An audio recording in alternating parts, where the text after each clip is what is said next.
When Blossom Tales released back in 2017, its mix of old school top-down adventure tropes and endearing and charming storytelling was met with a good amount of praise. Now some 5 years later, its sequel Blossom Tales 2 The Minotaur Prince looks to build on its predecessor's solid foundations, and it releases on the Nintendo Switch this week. Will its story blossom and bloom, or will playing it lead to your doom? I'm Glen Bolger, thank you to the publishing team for the review code, and now let's find out.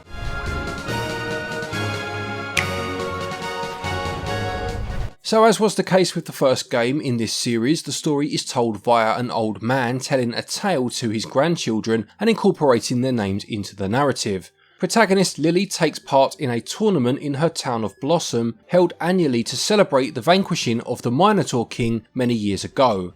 However, after losing to her brother Chris in the final, who wins via some bad sportsmanship, she declares that she wishes the Minotaur King would return and take her brother away. Inexplicably, she gets her wish and Chris is indeed snatched away. This leads to Lily setting out to right her wrong and rescue Chris. What I really like about this narrative style is that the children, whilst listening to their granddad's tale, do interject at times, disagreeing with his choice of enemy or item, and you get to choose which makes it into the story at these times. Losing a life will lead to the granddad interrupting the story in some way before the children ask him to get back to it, and on the whole the story is just incredibly charming, and apart from a couple of grammatical errors, very well written and presented. In terms of the gameplay, Blossom Tales 2 is a top-down adventure game very much in the vein of the earlier Legend of Zelda games from the 8 and 16-bit eras. You'll move from screen to screen, visiting towns or making your way to new points of interest whilst being attacked by various enemies or having to navigate obstacles and hazards, some of which cannot be overcome until a particular item or object is obtained. You have 3 life containers to begin with, although you can gain more by either beating the bosses within dungeons or by finding 4 of the heart pieces hidden throughout the world to make one new whole one. It's always satisfying to see a wall that looks slightly suspect and finding a hidden area tucked away behind it after bombing it. Also scattered about the world are ingredients such as flowers, fruits or shells, and these can be used to create potions that will assist you in your journey by doing things such as restoring your health. To give an early example, you do this by visiting the witches' huts that are scattered about the world. There are balloon stands that you will discover as you explore, and these act as fast travel points, letting you move to a previously discovered stand in the blink of an eye, and such exploration will clear the fog on your map and show the world you've discovered so far. There are also a few collectibles to discover, such as dinosaur bones to deliver to an archaeologist or combat scrolls which allow you to learn new techniques in the dojo you'll come across. There's a fair mix of some new ideas here to go along with the strong spine of the game supplied by the classic Zelda formula. I mentioned dungeons briefly earlier, and you will be guided towards these as you make your way through the game, as conquering each one will help you progress through the story. For me, these dungeons were a particular highlight, being well designed and including a number of traps, hazards and puzzles to overcome, with these puzzles in particular really adding to the experience. One in the second dungeon had me scratching my head for a long time, and I very much enjoyed trying to work it out. Each dungeon feels different to the last, which keeps things fresh, and I needed to pull my map up on a few occasions to check where I'd already been, giving them that necessary mysterious quality. There are mini-bosses and main bosses to overcome, with the defeat of the mini-boss generally rewarding you with a new item that makes traversing the rest of the dungeon and the route towards the next dungeon possible, and defeating the main boss awards you with another life container. All very standard stuff for such a game, but the quality of these dungeons ensured that you aren't just going through the motions as you experience them. My only real negative of the gameplay is that the guidance you receive towards your next objective is a little too heavy-handed. Rather than have one of the NPCs tell you where your next destination is and mark the general area on your map, the exact tile that you need to visit is highlighted, which does remove a little of the adventure from the game. Perhaps a hint system would have been a better technique if they were concerned about players getting lost. Control wise, things work as you may expect from a game of this type. You have the A, B and Y buttons that you can assign the items in your possession to as and when you need them, and you also have a roll move performed by pressing ZR. Lily's movement is a little slow, and I did find the swing of her sword to be at a slightly odd angle, which did take a while to acclimatise to.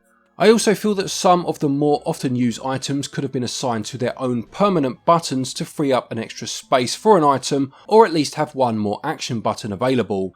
I appreciate why they've used this system quite rigidly considering the games that inspired the developers, but even the games in the Zelda series have included these quality of life features in more recent top-down titles. I did however like how items such as bombs and arrows were infinite in their supply. It just streamlined things a tad, and I applaud this decision. Gameplay is tried and tested and uses the classic blueprint of games of old well. What helps it to stand on its own 2 feet is the strength of its story and the quality in the layout of the dungeons. It gets 18 out of 20. Controls are completely serviceable, although a few more quality of life features would have been appreciated. They get 15 out of 20. In terms of the visuals, Blossom Tales 2 The Minotaur Prince adopts a pixel art style quite reminiscent of the 16-bit era, with pure undiluted primary and secondary colours used to very good effect to create a vibrant and interesting world. There are many different areas to explore, and although they almost make the world feel a bit more like a patchwork quilt at times with no overriding themes, this makes perfect sense in the context of a grandad telling a story off the top of his head and having to constantly think of new and interesting ideas and settings.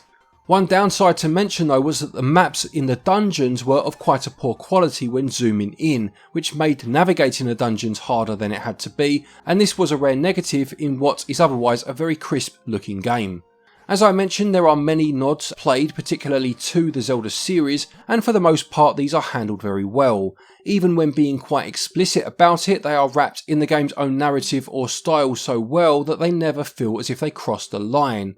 Having things like a pair of armbands be the item that allows you to swim, or a yo-yo to zip across gaps, rather than the more traditional flippers and hookshot, was a good, light-hearted example of this, and it had a sense of another Nintendo license in this respect in Star Tropics. One area where they are perhaps a little too on the nose though is with some of the music tracks. For the most part, the music is exactly what it needs to be, triumphant, melodic, swashbuckling and mysterious, but there are a couple of tunes, specifically in the dungeons, where it sounds practically identical to the music found in The Legend of Zelda, plus some of the sound effects sound like direct lifts from that series. For my tastes, it just crossed past inspired by at times, but these times are in the minority and I do really like the music as a whole. Visuals are clear and crisp, which allows for a rich and vibrant world to be depicted, and they get 17 out of 20. Audio is of a very good standard, although this is perhaps the area where at times the homages are just a little too strong. Nonetheless, it gets 16 out of 20. Blossom Tales 2 The Minotaur Prince costs £11.39 and regional equivalents are on your screen now.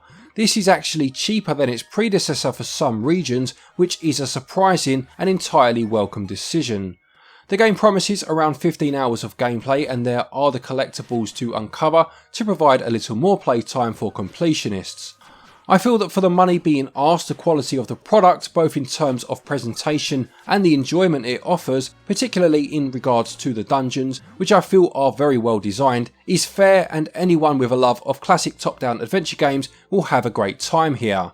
Perhaps some of the nods to other series are a little too obvious, and there isn't necessarily a huge amount of replay value, but there's more than enough to justify a purchase, and value gets 18 out of 20.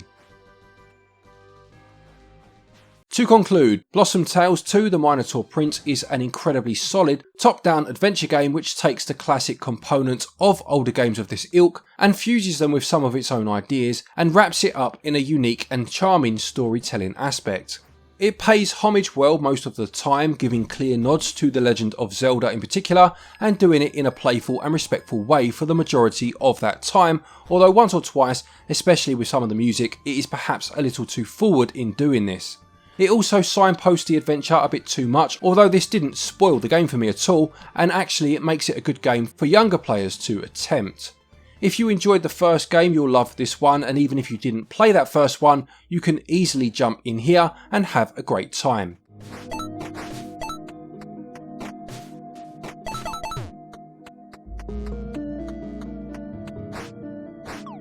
Blossom Tales 2 The Minotaur Prince gets a SwitchUp score of 84%.